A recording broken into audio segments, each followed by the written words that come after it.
Yeah. All praises. I say all praises to a higher, found the truth now. I was out in the world sinning and running wild. Then I opened up my Bible and then my heart smiled. Since it's only begotten Son to save my soul now. It's like he saved me. He saved me. Keep the law and statute commandments on the dead. And when the devil's on your back, don't let it phase me. Cause the bloody sacrifice, it really saved me. Yeah. All praise to the Most High. Ooh, ooh, ooh, ooh, yeah.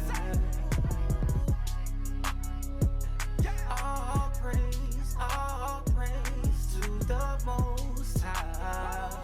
Ooh, ooh, ooh, ooh, yeah.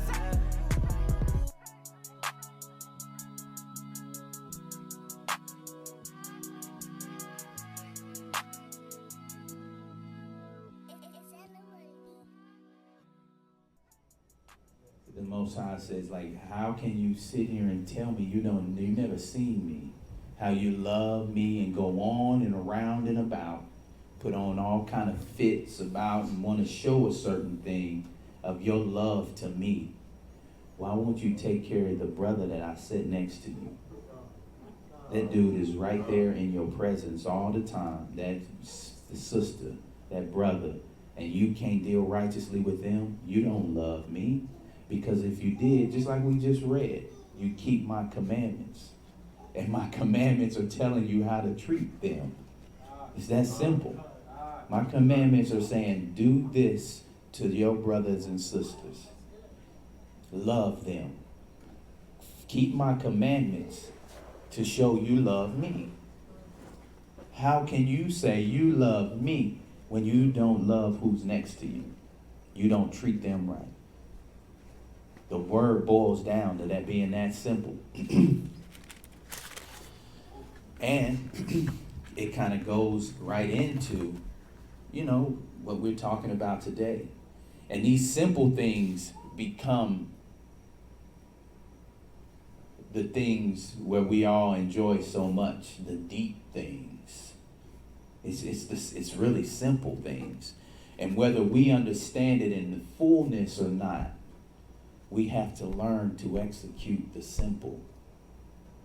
We have to learn to execute the simple, and we won't know and understand just how deep we are just by executing the simple. Because as simple as the law sounds, the Most High ain't simple. The Most High set these things in place, and whether we understand them to the fullness and how they affect and encompass everything, the simplest of thing like thou shalt not covet your brother's home. It's so much that come with that. You put your own self in disarray and set your whole world into a tornado and a tizzy by not dealing with that. People don't know all the issues that they get to deal with and have all kind of going on because they can't stop coveting. That simple little easy little verse right in Exodus. We need to reel back sometime and just deal with self-exam. Y'all know I be on that. Self-examination, judging ourselves. Because I'm telling you, we become excellent judges of others. We can execute that. We see what somebody didn't do, how somebody could have did this better. And I'm telling you, take this, own it. And not just within the church, of course, and foremost amongst the body. But this is period. See what you can take from a situation. Okay? The law. Covetousness. As we segue into the lesson. And as you all know, we are with the gathering of Christ Church. I am Elder and Brother Shikam Yala, along with Deacon Shathak. And we are going into our lesson, which is covetousness leads to death. Coveting. Covetousness leads to death. For that matter, sin leads to death. That's that law we were just reading. Right? All right. Oftentimes in life, there are things which are desired that really are not essential to our survival. Throughout the scriptures, and I mean, it's essential to our survival. I mean, we so far past that. When I say we, I mean in speaking in general in these days and times. I mean, no one's eyes are set on what they need, and the essentials. And speaking directly to that point, these are a lot and oftentimes the reasons, and we're going to get into it, for the rates skyrocketing concerning depression.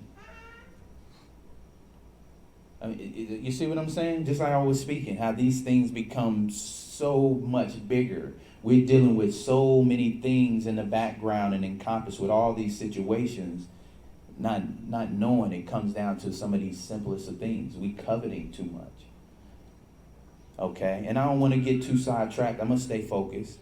But I want to make sure, too, people know that the Most High is just and righteous. And he doesn't have a problem with enjoying things or having. That's not what this is. But we have to learn how to deal with obedience and order. Let the Most High give as he sees fit. We have to be prepared and be okay to be without and have just what we need. Those ups and downs. Because I'm going to tell you, and I'm going to get into this lesson. And I'm in it already, but we're going to get to these scriptures. But just as the scripture tells us, I'm going to tell you, sometimes when you find yourself without, it is the most rich you'll ever be. I'm telling you. Say glory in your tribulations. Many times when you find yourself without, you are gaining jewels that you are not physically tangible. You are becoming something and learning things, and the Most High is developing you and showing you stuff you would never see that when you had. I'm telling you, you're gaining secrets and learning wisdom and knowledge. So let the Most High take you. All right. So that's what I'm saying. That's why though we have to be content and say, I'm okay with just having what I need. Okay. You see what I'm saying? Even though we always don't want to say, okay, I don't see the end and understand the biggest part. But how about just dealing with obedience though? And let the Most High,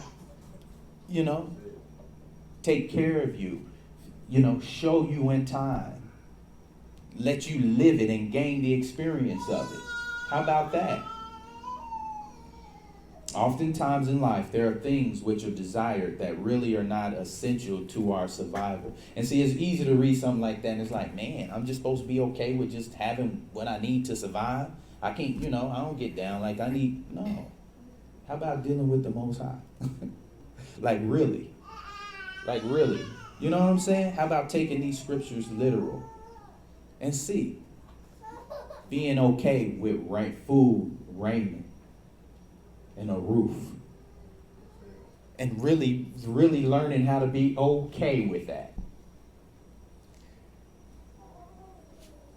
Not having that and still feeling away because you're watching how somebody else and this and that movie and this TV show and that neighbor and this friend and that homie, and really sitting in what you have and being content. We're talking about coveting. All right? Throughout the scriptures, there are many times where those of our nation were guilty of coveting to the point that it resulted in the death of others. Today, we will speak on some examples of coveting in an attempt to edify that we may help others to get rid of this spirit. Because that's what it is. Soon we will all be without as we draw near to the end. This reality makes it even more important that we address the topic, so that we can all avoid the wicked inventions of the mind in these perilous times ahead. Getting ourselves prepared for these times as that vice grip tightens. Coveting was the main downfall of our nation. Right? And, and it goes right hand in hand with pride being the downfall of our nation. Pride. And I'm going to tell you, you see how they play off of it today? It's a huge downfall of us as a people right now. Still, right now, like today. Pride. Whether we in or out of the truth. Pride. Let's get 2 Samuel's. Pride, man. Oh boy, that pride will do some damage. That pride will bring down and has brought down a nation. Pride. Why would we covet? Why would we feel a certain way to have? Many, stemming from pride. Having to appear a certain way in front of others, in front of people. We go into 2 Samuel's chapter 11. Start reading at the second verse. We're gonna read of some examples here in Scripture of coveting. 2 Samuel chapter 11 verse 2. And it came to pass in an evening time that David arose from off his bed and walked upon the roof of the king's house. And from the roof he saw a woman washing herself, and the woman was very beautiful to look upon. And David sent and inquired after the woman. And one said, Is not this Bathsheba, the daughter of Eliam, the wife of Uriah the Hittite? Mm-hmm. And David sent messengers and took her. And she came in unto him, and he lay with her. Okay. So here's David who sees a lady from afar. And he asked about her. And it was explained and told to him who she was. As much so as the fact that she was a married woman. Okay? And David sent messengers and took her and brought her to him. Coveting. Right? We understand what coveting means, right? To want something that belongs to someone else. To want what another one has. Right? Go ahead. And David sent messengers and took her. She came in unto him, and he lay with her, for she was purified from her uncleanness, and she returned unto her house. He laid with her. We know what we're talking about, right? Go ahead. Verse 5. And the woman conceived and sent out and told David and said, I am with child. Mm-hmm. And David sent to Joab, saying, Send me Uriah the Hittite. And Joab sent Uriah to David. So she went back and said, hey, I'm with child now. And David does what? He sends for her husband. Go ahead. Verse 7. And when Uriah was come unto him, David demanded of him how Joab did, and how the people did, and how the war prospered. Mm-hmm. And David said to Uriah, Go down to thy house and wash thy feet. And Uriah departed out of the king's house, and there followed him a mess of meat from the king. He sent him with gifts, the meat. Go ahead. Verse 9. But Uriah slept at the door of the king's house with all the servants of his lord, and went not down to his house. A good man. Right? Go ahead. He, instead of going to his home, he slept there with those who were dealing with the troubles of the war, or who were without and who didn't have the comfort. It's going to explain here in the scripture. Go ahead.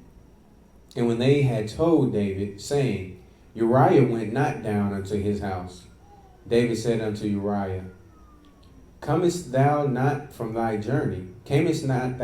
journey? When then didst thou not go down unto thy own house? Why? Why, I'm sorry. Right? Yeah, why you didn't go to your home? Go ahead. And Uriah said unto David, The ark and Israel and Judah abide in tents, and my lord Joab and the servants of my lord are encamped in the open fields. Shall I then go into mine house to eat and to drink and to lie with my wife? As thou livest, and as thou soul liveth, I will not do this thing. And David said to Uriah, Tarry here today also, and tomorrow I will let thee depart. So Uriah abode in Jerusalem that day and the morrow. And when David had called him, he did eat and drink before him, and he made him drunk. And at even he went out to lie on his bed with the servants of his lord, but went not down to his house. And it came to pass in the morning that David wrote a letter to Joab, and sent it by the hand of Uriah. And he wrote in the letter, saying, Set ye Uriah in the forefront of the hottest battle, and retire ye from him, that he may smitten and die. And it came to pass Y'all see that? And he wrote a letter saying, Set ye Uriah in the forefront of the hottest battle, and retire ye from him, that he may be smitten and die.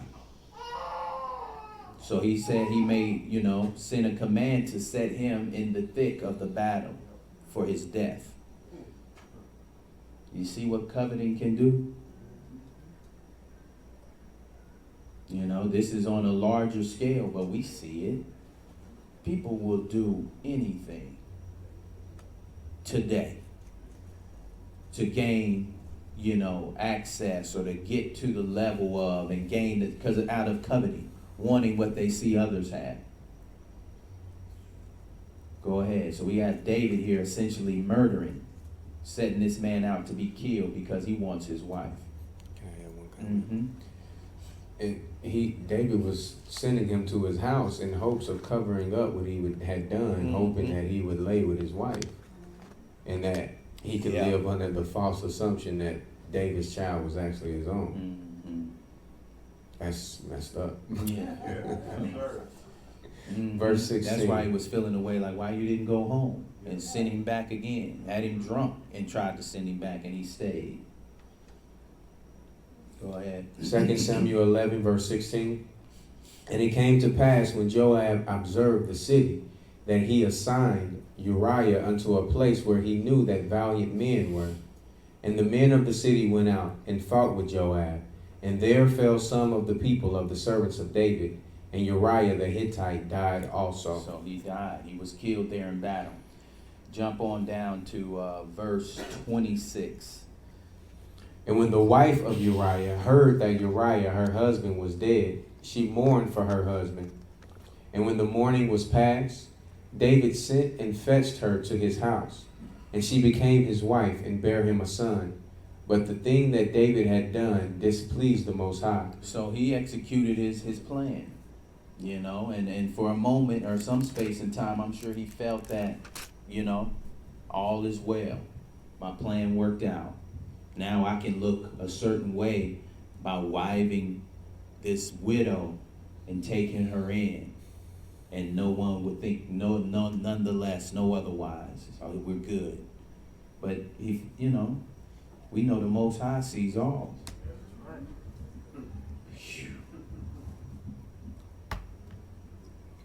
But the thing that David had done displeased the Most High.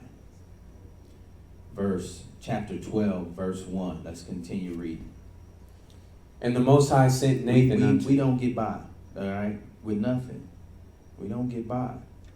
We get that, the pleasure of, everybody seeing this or that or whatever lust desires we fulfill. We don't get by with those things.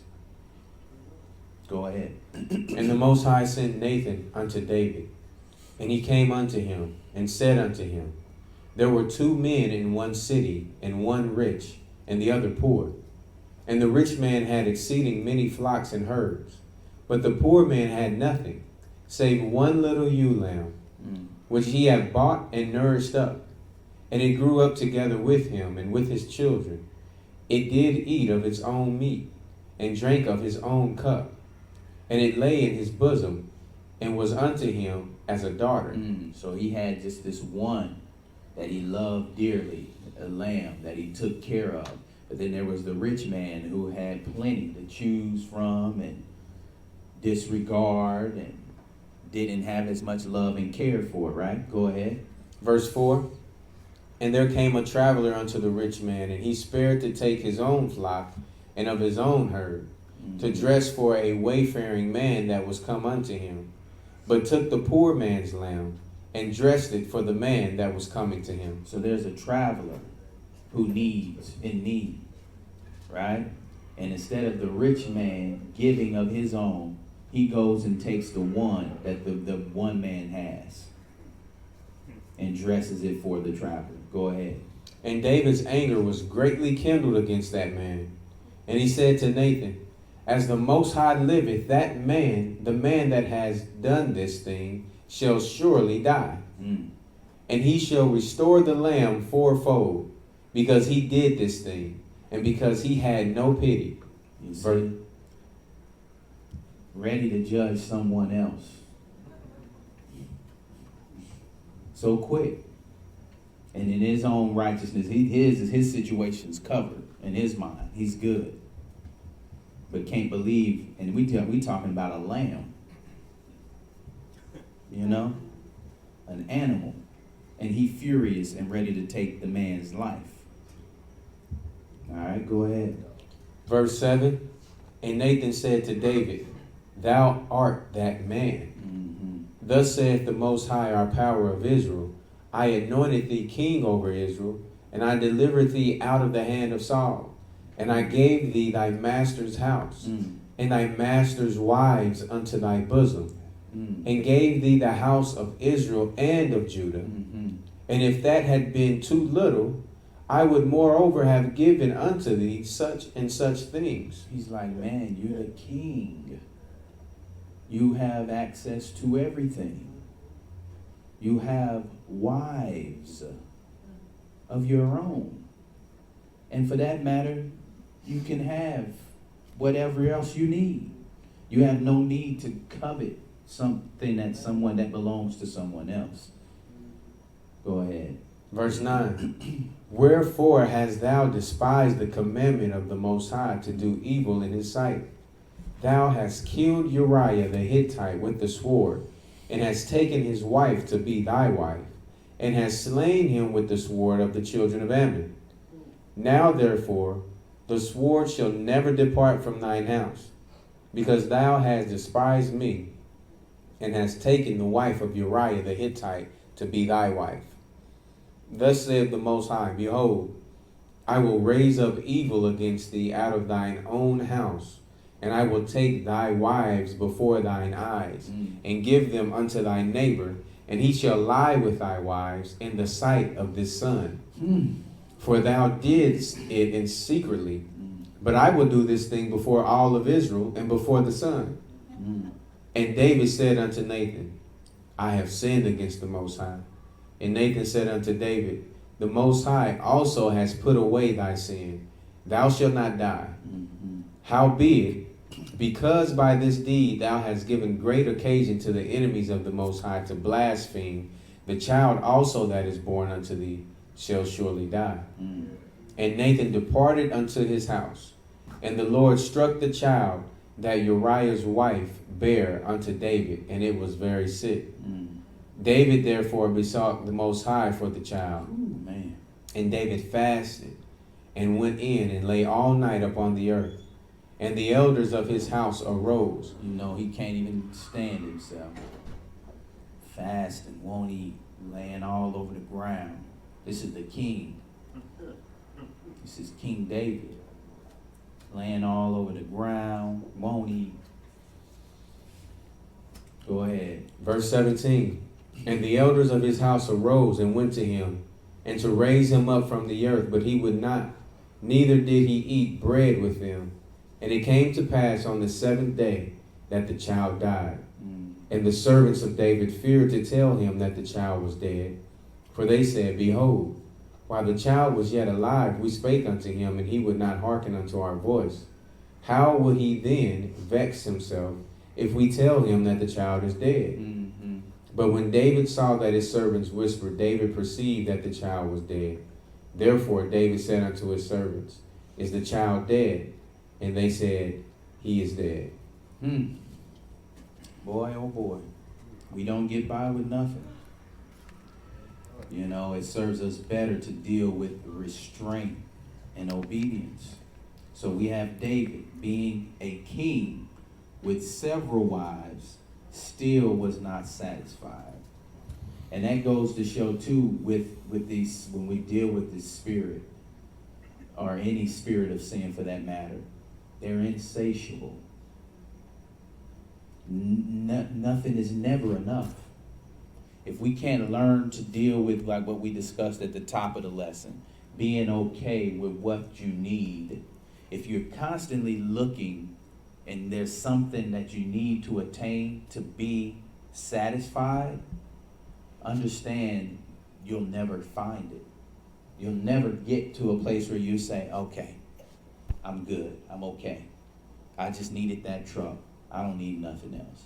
No. That spirit is insatiable. You're going to continue to drive yourself crazy because you'll never get what you need. Even as you gain these things to yourself, you got yachts and everything, but you don't have enough. That spirit is going to... You see these guys, we see them all over the place. The riches of the rich, from our own people to whoever else. They can't even live their life, billions of dollars, and they still running around trying to make, they need more. For what? You never will. That's why the scriptures tells us, hey, learn to be okay with what you got. And then your peace is unwavering. It don't matter what come and go, what you got, when it's taken, because the Most High control all of that. It won't matter. But then when he's able to bless you, and you may have, you're able to see it for what it is. It's not taken out of context, and you don't puff yourself up. You don't walk around a certain way. You don't put the Most High to the side and start worshiping your things. You understand? That's why he said, learn how to deal with what you need. So David, being a king, having many wives, several wives, still wasn't satisfied. He saw a woman and lusted over her to the point his fleshly spirit overran him and he committed adultery. He then proceeds to have an innocent man killed over the scandal and took his wife for his own. Even though David was alive and well, the sentence of death still came upon his house. Let's get the book of James, chapter 4.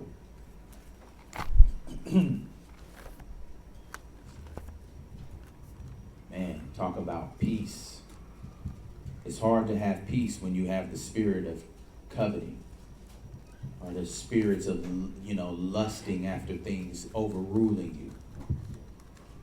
Because it's never enough. It's never enough. Cut that spirit altogether with obedience to the Father. And realize how much peace and joy you can have without those things and being content with the Father. We go into the book of James, chapter 4, and we'll start at the first verse. James chapter 4, verse 1. From whence come wars and fightings among you? Come they not hence, even of your lust that war in your members? Ye lust and have not. Ye kill and desire to have and cannot obtain. Ye fight and war, yet ye have not because ye ask not. Ye ask and receive not. Start at the first verse again for me. James 4 and 1.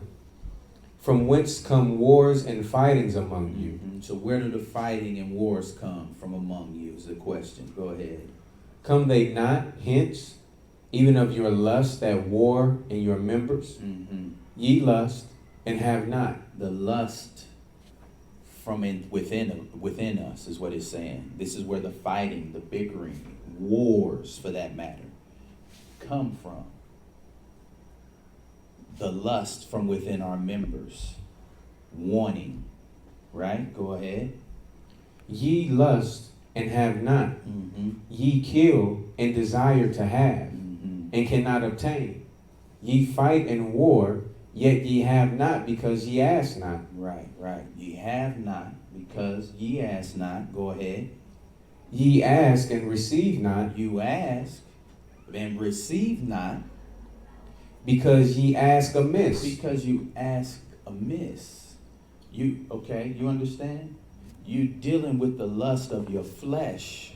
So you asking amiss, meaning you asking for things contrary to what the Most High would have, right?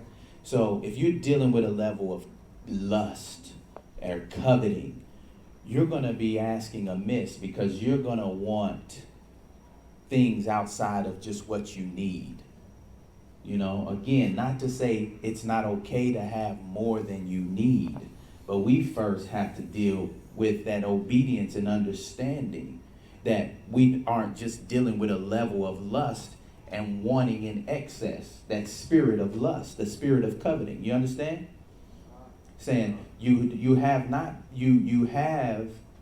because you ask not. And he says you ask and receive not because you ask amiss. Right? Go ahead. Ye ask, verse James 4 and 3. Ye ask and receive not because ye ask amiss, that ye may consume it up upon your lust. Right? Because it's all dealing with your lust. We sitting here praying for, a G12 jet. Oh, bless me with this big mansion, and in your mind, you want Miss Lewis to see how big you balling. This is the ways we our thoughts, and it's funny, but it's so true, and it's our reality. And that's why even when I said at the top of the lesson how they play on our pride, not only was it the reason we failed before, but this is a huge attack on us right now. And that's how I said, in the truth and out. Outside of the truth, everything is, oh, look at my new car. I'm cruising around in this. I'm going to get a new bike. I just moved out to this neighborhood. All of that. Just everything got to do. Everybody flossing, showing this and that, jewelry, shoe. It's all, what is that? That's pride. And then those spirits mingle. So the next thing you know, this guy showing what he got. You want it. You feeling away. You mad. You coveting. You jealous. You see how that it all just stirs up. And that's what I'm talking about. And that's how they put these things like right at our fingertips. At the push of a button, you can just floss to the whole world. Become a movie star overnight. Make a movie. Boom. Look where I'm at. Look what I got. Ye ask and receive not because ye ask amiss, that ye may consume it upon your lust. Instead of praying for humility, praying for patience, praying to learn how to be more kind. Like, man, feeling away because you see an opportunity that you missed with somebody. Like, man, I could have did this for that person. Not necessarily dropping bread on somebody, I could have gave him these words instead of me being caught up in my feelings and saying something mean, you know? Where are those prayers? Where we at? Verse 4. Mm-hmm. James 4:4. Ye adulterers and adulteresses, know ye not that the friendship of the world is enmity with the Most High? Friendship of the world is enmity. Is that not what I just described? Friendships of the world? Making sure everybody see you the right way? That's what this world is doing. That turns you as enemy and as an enemy to the Most High. Go ahead. Whosoever therefore will be a friend of the world Mm-hmm. is the enemy of the Most High. Mm-hmm. Verse 5. Do you think that the scripture saith in vain, the spirit that dwelleth in us lust to envy? Mm-hmm. But he giveth more grace. Wherefore he saith, the Most High resisteth the proud, but giveth grace unto the humble. You see that? The pride. That's what it comes down to. Coveting is dealing with that pride. We have to quell that. All wars are fought based on someone's covetousness in this world. We are not to be as the world. David was a righteous man, and even though the Most High gave him grace and allowed him to live, he was chastised extremely, right? Let's get 1 Kings chapter 21. We'll start at the first verse. 1 Kings 21 and 1.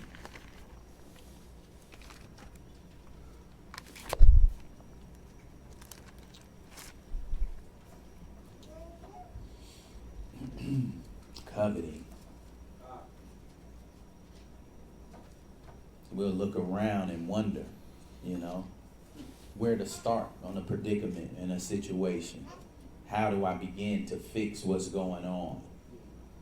Find ourselves in these tumultuous, layered, complex things. We're dealing with some of those answers. 1 Kings 21 verse 1. And it came to pass after these things that Naboth the Jezreelite had a vineyard, which was in Jezreel, hard by the palace of Ahab king of Samaria. Mm-hmm. And Ahab spake unto Naboth, saying, Give me thy vineyard, that I may have it for a garden of herbs, because it is near unto my house, and I will give thee for a better vineyard than it. Or, if it seem good to thee, I will give thee the worth of it in money. Okay, so he's got this nice piece of land, this vineyard close to the king's property. And the king says, hey, I would like to, he approached him in a righteous manner. I'd like to either purchase your vineyard, or I'll give you another space, better, maybe larger, maybe more fruitful, but in another location. This is close to me. I'd like this piece of land, right? I'll either pay you or, let's work something out. Go ahead. Verse 3, And Naboth said to Ahab, The Most High forbiddeth me, that I should give the inheritance of my fathers unto thee. This is my inheritance. It means more to him than just a land or a fruitful vineyard. This is my inheritance. It has some meaning to him. Go ahead. Verse 4, And Ahab came into his house heavy and displeased because of the word which Naboth the Jezreelite had spoken to him. For he had said, I will not give thee the inheritance of my fathers. And he laid him down upon his bed and turned away his face, and would not eat and would eat no bread. Mm-hmm. But Jezebel, his wife, came to him and said unto him, Why is thy spirit so sad, that thou eatest no bread? Mm-hmm. And he said unto her, Because I spake unto Naboth the Jezreelite, and said unto him, Give me thy vineyard for money, or else, if it please thee, I will give thee another vineyard for it. And he answered, I will not give thee my vineyard. And Jezebel, the wife, said unto him, Dost thou not govern the kingdom of Israel? Arise, and eat bread, and let thine heart be merry. I will give thee the vineyard of Naboth the Jezreelite. And you see this? Dost thou not govern the kingdom of Israel? Like, do you who can deny you anything. Here she gonna go and puff him up,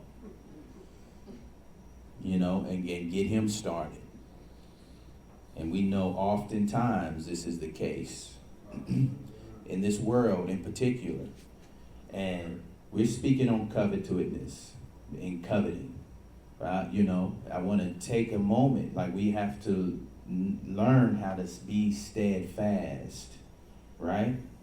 He knew, he understood, okay, he doesn't want to sell me this property. He might have been tight about it, but that's what it was. Okay, but then he allows himself to be poked and prodded, to now move otherwise, right? Go ahead. Verse 8. So she wrote letters in Ahab's name, and sealed them with his seal, and sent the letters unto the elders and to the nobles that were in his city, dwelling with Naboth. Verse 9.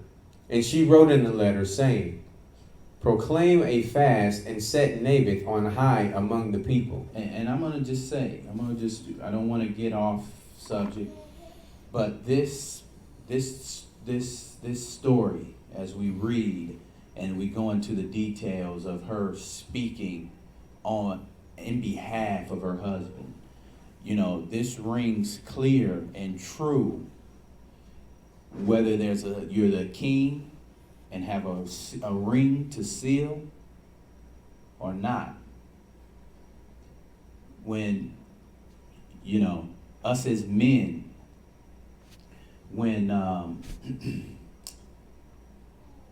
whatever is done concerning our home, right?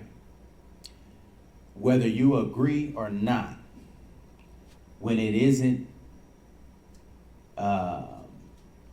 trying to say this correctly, when it isn't prevented, it's given your seal.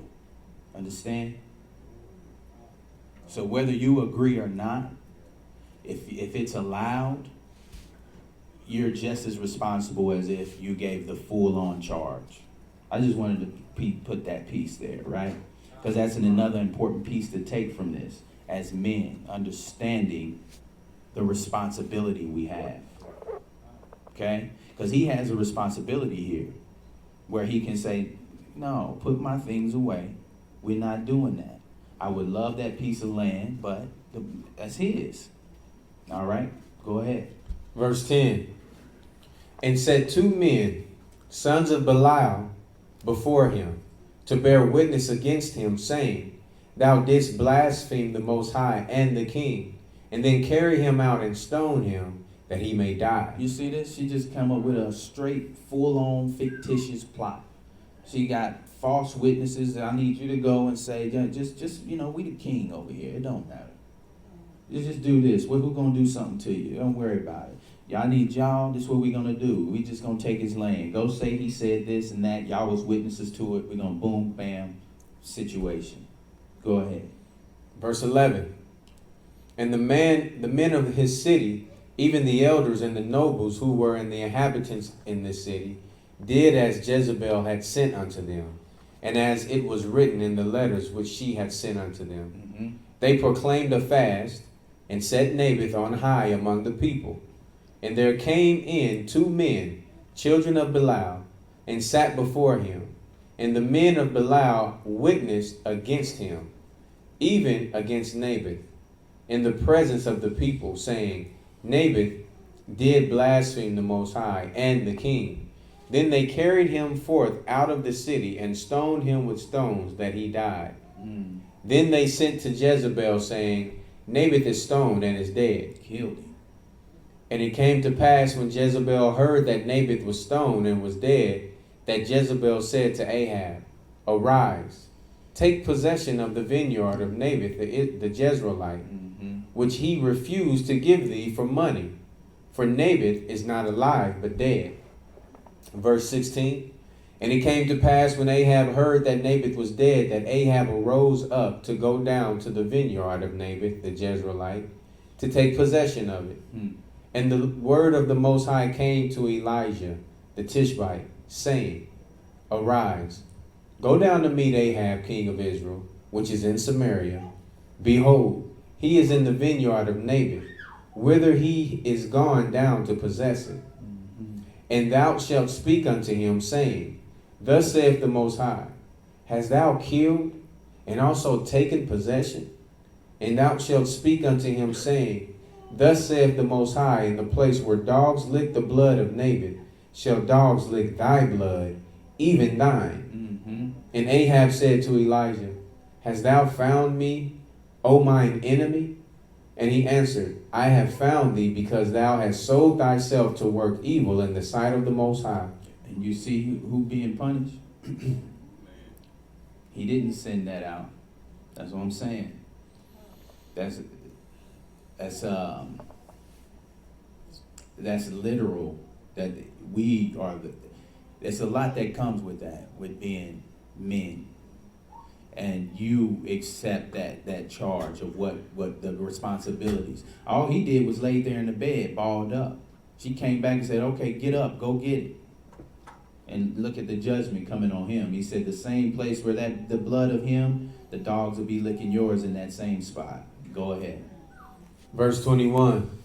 Behold, I will bring evil upon thee, and will take away thy posterity, and will cut off from Ahab him that pisses against the wall, and him that is shut up and left in Israel, and will make thine house like the house of Jeroboam the son of Naboth, and like the house of Bathsheba the son of Ahijah, for the provocation wherewith thou hast provoked me to anger, and made Israel to sin. And here he's speaking to a man who had nothing to do with this plot, right? Except for allowing it to go forth. He didn't conjure up this idea, and he's getting read his rights. Go ahead. Verse 23. And Jezebel also spake the Most High, saying, The dog shall eat Jezebel by the wall of Jezreel. Him that dieth of Ahab in the city, the dogs shall eat, and him that dieth in the field shall the fowls of the air eat. But there was none like unto Ahab, which did sell himself to work wickedness in the sight of the Most High, whom Jezebel his wife stirred up.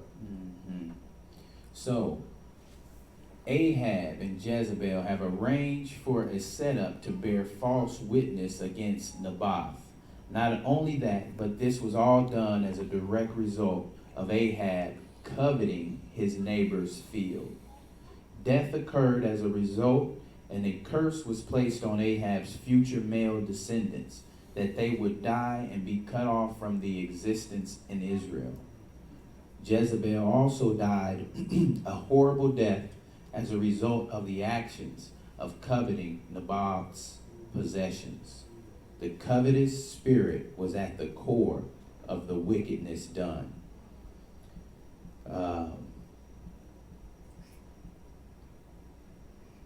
Let's get, go ahead and grab Deuteronomy 5 and 21. We'll read that verse there.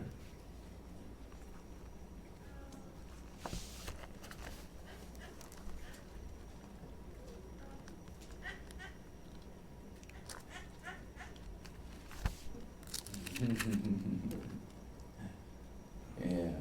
Deuteronomy 5 and 21. Neither shalt thou desire thy neighbor's wife, neither shalt thou covet thy neighbor's house, his field, or his manservants, or his maidservants, his ox or his ass, or anything that is thy neighbor's. Right back to the law. Those things will sound just so easy. Thou shalt not steal, Thou shalt not lie. Thou shalt not bear false witness. As simple as they sound, we must apply and do. Right? Thou shalt not desire your neighbor's wife or his house, his maidservant, his field. It's strengthen that. The law, the commandments. Man, we have to know how important that is to us, this law. Let's get the book of Micah, chapter 2.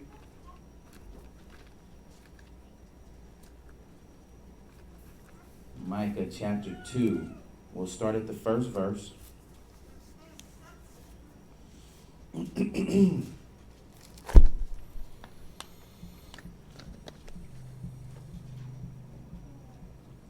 Micah 2:1. Woe to them that devise iniquity and work evil upon their beds. When the morning is light, they practice it, because it is in the power of their hand. And they covet fields, and take them by violence, and houses, and take them away. So they oppress a man and his house, even a man and his heritage. Therefore, thus saith the Lord, Behold, against this family do I devise an evil, from which ye shall not remove your necks, neither shall ye go haughtily, for this time is evil.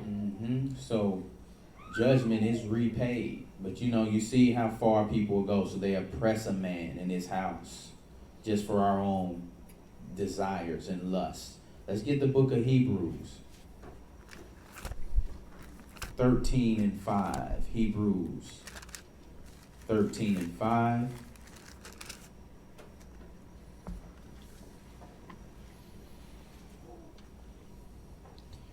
Hebrews chapter 13, verse 5. Let your conversation be without covetousness, and be content with such things as ye have. Let your conversations not be about, and be content. Go ahead. For he hath said, I will never leave thee nor forsake thee. Verse 6. So that we may be boldly say, the Most High is my helper, and I will not fear what man shall do unto me. He said, I will never leave thee nor forsake thee. We don't have to always be striving and stressing and depressed, trying to figure out how we're going to add something to ourselves. And then it says, so that we may boldly say, like we can, from experience, to boldly know. Like I already know. I don't think and believe I know. I can boldly say that the Most High is here for me. He is my helper. And I will not fear what man shall do unto me. These are all those things also. And you see, the covetousness can keep us from that. That spirit. That's just, one of many things. It can keep us from gaining that relationship and that understanding that the Most High, through this all, as however mirrors and however smoke we want to look at it, through it all, the Most High is the one who got you. It can keep us from seeing that. Because this covetous spirit got our engines running to where we moving around trying to add to ourselves all the time, posture a certain way, look this way, get accolades from people because they saying, oh, you did this, you got that. And we creating in our minds somehow we mighty and disconnecting ourselves from the Father. How can that person say the Most High got me? They have no idea. They haven't tried or seen. And this happens right here in the truth. Whatever religion, however, we have to learn how to really adapt this and try him. If we rely solely on the Father, we will have confidence when we are in adversity that he will help us in times of trouble. Covetousness brings thoughts of doubt because it is fleshly, and you can't conceive in your mind how you will sustain because you think in a worldly way how to obtain what you desire, right? Let's get 1 Timothy chapter 6. 1 Timothy 6 and 4. 1 Timothy 6 and 4. It just creates that separation, just like we read. We become enemies of the Most High when we want to befriend the earth and the pride of it.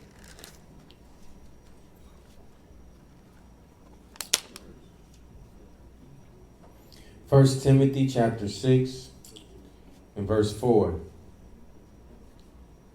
He is proud, knowing nothing, but doting about questions and strifes of words. Proud, thinking they know much, but doting about questions and strifes of words, but knoweth nothing.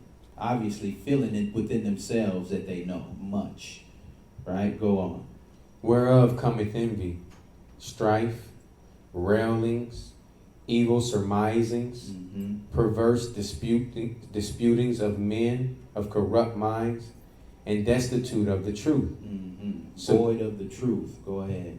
Supposing that gain is godliness, from such withdraw thyself. Supposing that gain, things, stuff, or whatever different people lust after, is somehow godliness. We see that, on full display in the Christian churches. Your godliness is represented by how much you gain, how much you got. Go ahead. It says, from such withdraw thyself. Verse 6, but godliness with contentment is great gain. For we brought nothing into this world, and it is certain we carried nothing out. And having food and raiment, let us be therewith content. Let us be content. But they that will be rich fall into temptation and a snare, and into many foolish and hurtful lusts, which drown men in destruction and perdition. You see what I was saying at the top of the lesson? We are really many times our riches when we physically feel that we're without. And sometimes it takes us going through and coming out of that situation to turn back and look and be able to see it. Sometimes it's hard to go through, the chastising or whatever, just those ups and downs to see it. But here we're reading it in Scripture. But godliness with contentment, being content regardless, is great gain. Then it goes on and says, but they that will be rich fall into temptation and snares and foolishness and hurtful lust, which drown men in destruction and perdition. Setting our eyes first on the Most High, right? Go ahead. Verse 10, for the love of money is the root of all evil. The love of money. Go ahead. Which while some coveted after, they have erred from the faith and pierced themselves through with many arrows. Many sorrows, right? Sorrows. They have erred from the faith and pierced themselves. There are many, this word rings so clear and true. It's so clear and it's so true. There are many, even in the understanding of being Israel, who are not content with having food to eat and clothes on their backs. There are also those in the truth who went back into the world based off of their conscious covetousness. It's a difficult one for some. It's difficult. I mean, especially with the tools of war around us. I call them tools of war. I'm not talking about arms or guns. These things that draw us into this spirit of pride. It's a vicious tool of war. Let's get Philippians 4 and 11. 4 and 11. And that's why I also like to point out, this isn't to say that the Most High doesn't have for us. But we just have to put things into perspective and into priority. After taking care of ourselves and having what we need, providing for our families, our children and whatnot, be there content. It's not saying, okay, just take what you need and don't ever let nothing else come into your life. But we can't twist this to where now our focus is on gaining and upping the next guy. Man, think about it. That's a crazy place to be. That's a crazy place to be. You're in a constant battle that you'll never win. Who want that? And you sending your whole world into a tailspin of depression, anxiety, strife, fighting. Right? Let's read it. Philippians 4 and 11.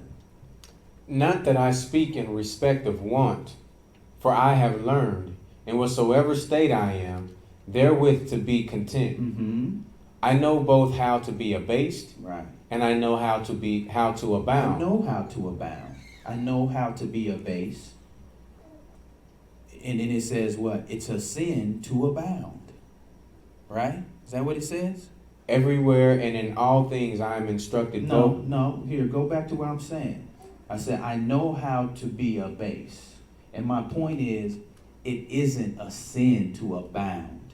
He said, I know how to abound. Mm-hmm. He said, I know how to have. I know how to have in excess too. That's what I'm saying. It's okay. I'm not telling everybody like, keep 2 shirts. All you need is one pair of pants. You know, like, no, that's not where we at. But we do have to put things into perspective. These things cannot rule over us. These spirits cannot run us. That's why he said, not that I speak in respect of want. He's like, I'm not just sitting here like, I'm not having this conversation or saying this because I'm out here just trying to gain and get what I can. He said, I have learned in whatsoever state I am, therefore be content. Mm-hmm. Yeah. I know both how to be abased and I know how to abound. Go ahead. I know both how to be abased and I know how to abound. Everywhere and in all things I am instructed both to be full and to be hungry, both to abound and to suffer need. And to suffer need. They both have their place. The Most High has us. At the end, that's what we must know. To boldly be able to say that, man, it don't matter where he take me. I'm in his hand. He got me. Up, down, we just gonna chill right here, there. It's cool. He got me.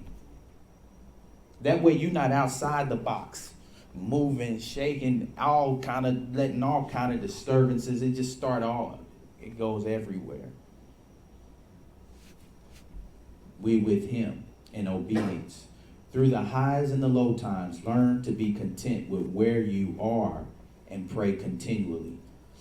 Let's get Luke chapter 3. A few more verses here. The book of Luke chapter 3, and we'll start reading at verse 11.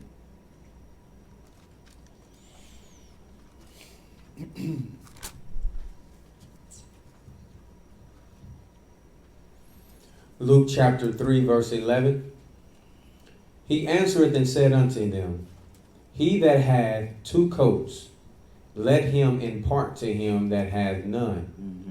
And he that hath meat, let him do likewise. Right. Then came also publicans to be baptized, and said unto him, Master, what shall we do?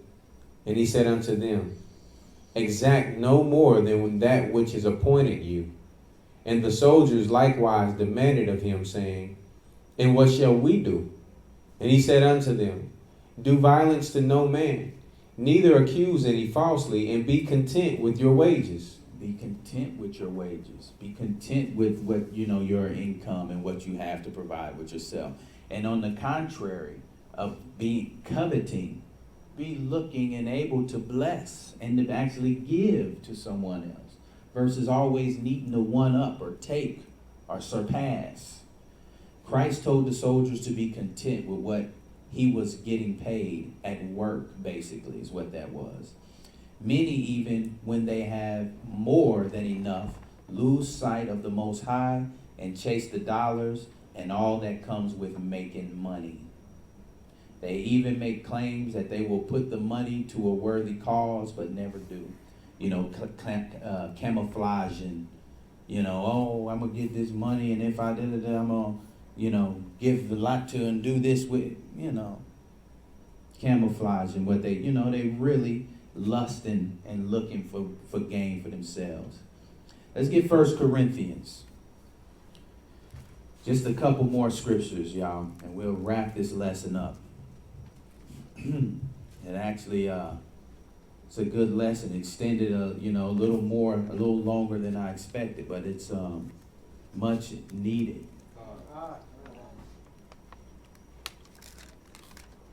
Corinthians, 1 Corinthians 12:25.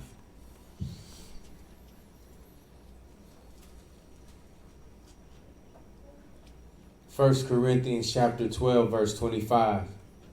That there should be no schism in the body, but that the members should have the same care one for another. Mm-hmm. And whether one member suffer, all the members suffer with it. Mm-hmm. Or one member be honored, all members rejoice with it. Now ye are the body of Christ, and members in particular.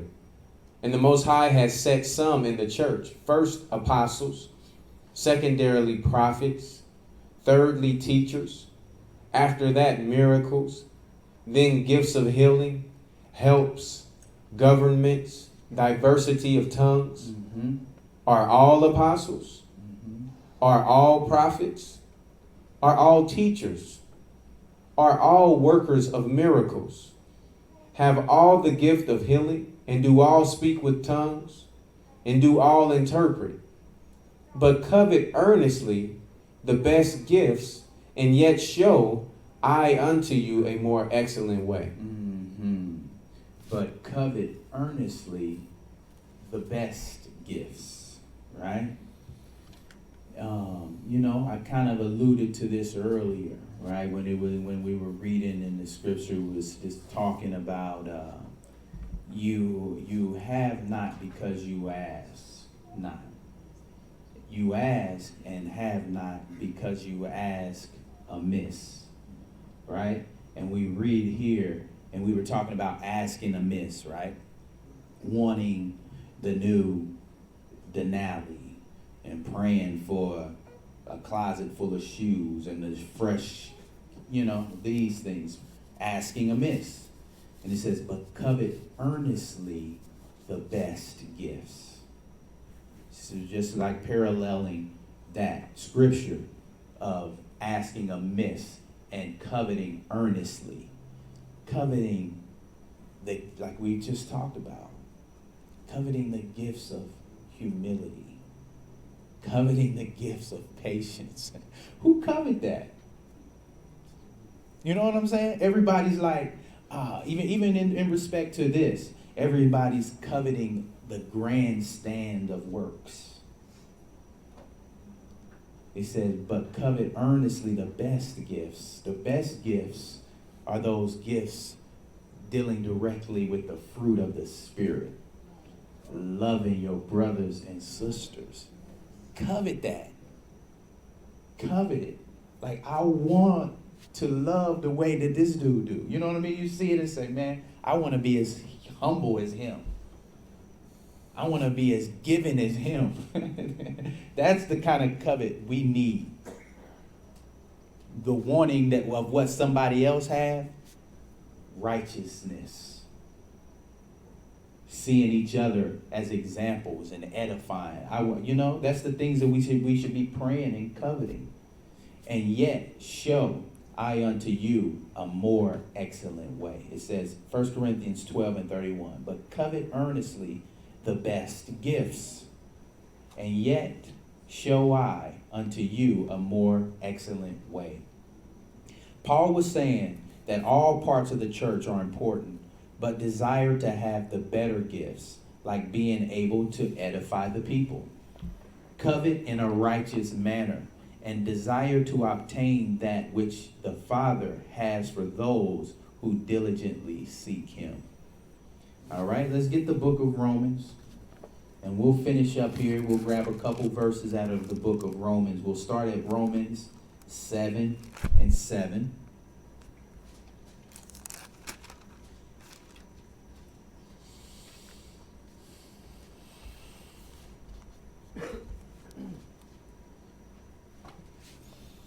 Romans chapter 7, verse 7.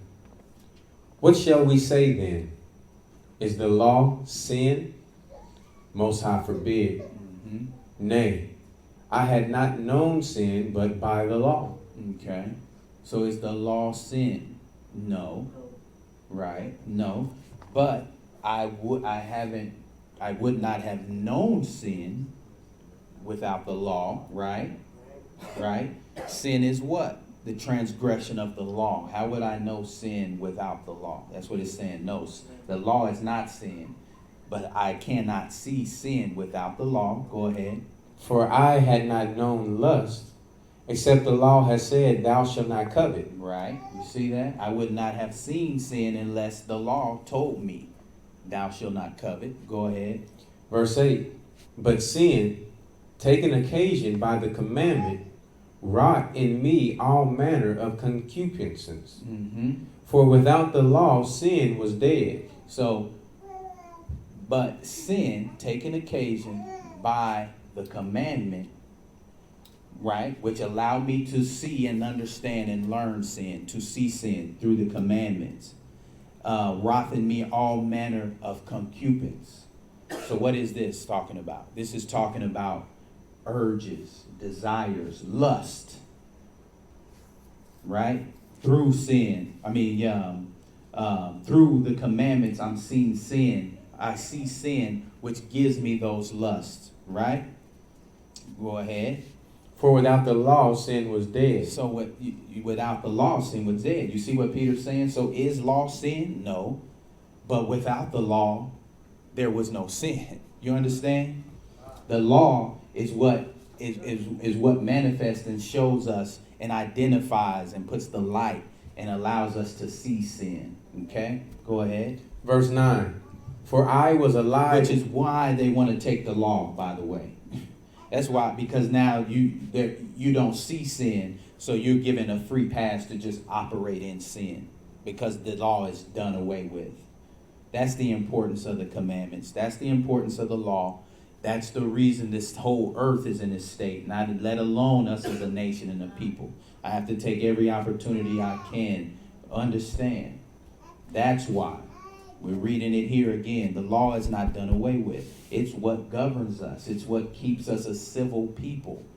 It's what allows us to see sin and know what's wrong. Go ahead. Verse 9. For I was alive without the law once, but when the commandment came, sin revived and I died. I'm sorry. Go ahead. And the commandment, which was ordained to life, I found to be unto death. Right. The commandment, which was ordained to life, I found to be unto death, because it showed sin. Sin is equal to death to us, to our members. That's what Paul is breaking down here. Go ahead. Verse 11. For sin taken occasion by the commandment deceived me, and by it slew me. You see that? So sin, taken occasion by the commandment, being shown me through the commandment, I'm deceived through sin, and that's what kills me, is the sin. I know Paul gets kind of deep sometimes, but that's what he's saying there. Paul was letting us know it was by the law that he knew that lust was sinful. He then let us know that by the law of sin, he had all kinds of wicked thoughts. That's that concupiscence is talking. It wrought in me all manner of wicked thoughts and desires, and caused these, having me wanting to lust after these different desires. Therefore, when the sinful man arises in our flesh, we must step back from it and not partake in its wickedness, because in the end it brings about death. Covetousness leads to death. The topic, or the title of our lesson. And sin in general, for that matter, leading to death. And we've read several examples of it today, which actually we could see unfold in actually the end result. But I'm going to tell you, even the smallest matters, whether you see the ends of them, and they're these put together, compact, nice stories where you see it straight broke down, that's what they lead to, whether you see it or not. That's what the sin in general, and pride and these different things. Sin, we're reading it. It slew me. That's what Paul is saying. Is the law death? Is the law sin? No, but it showed me sin, which then, which now puts this battle where I deal with this battle of the flesh, which leads to death, sin. Let's get one last scripture here. In Romans, we're going to the 13th chapter, verse 8. Romans 13 and 8. Our last verse here, we'll wrap up our lesson. Romans 13, verse 8. Owe no man anything but to love one another. For he that loveth another has fulfilled the law. See that? See that? He that loveth another hath fulfilled the law. As I was saying, that's what it comes down to.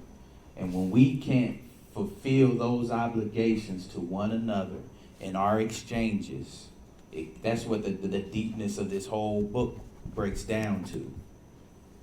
Dealing with each other correctly. That's why we can't shy away from that, from dealing with each other, coming together, forsaking coming to the assembly, having an issue. We're going to have issues. But that's the reproving. That's our proofing ground. That's what corrects us. That's what brings us along and makes us who we become, who the Most High has for us to be. Go ahead. For he that loveth another hath fulfilled the law. Verse 9. For this, thou shalt not commit adultery. Thou shalt not kill. Thou shalt not steal. Thou shalt not bear false witness. For this, if you love, you won't do this. You won't kill, steal, bear false witness, so forth. Go ahead. Thou shalt not bear false witness. Thou shalt not covet. And if there be any other commandment, it is briefly comprehended in this saying, namely, right, thou shalt love thy neighbor as thyself. And every other commandment, right, it is briefly comprehended in this saying, namely, thou shalt love thy neighbor as thyself. Go ahead. Verse 10. Love worketh no ill to his neighbor. Therefore, love is the fulfilling of the law. Love is the fulfilling of the law. Right on cue as our lovely little ones come back and join us. Filling the room with love. Love fulfilleth. Love is the fulfilling of the law. So, through all we just went through, and all the understanding, and the precept, and the breakdowns of coveting, you see what we ended on? Just keep the law, the love your brother. Treat each other right. On every little instance, on every little opportunity, every little exchange, every time there's an issue and a thought and a process between someone and yourself, deal with love. Treat them the way you would hope they would do and back to you in that situation. And watch how that you won't be coveting.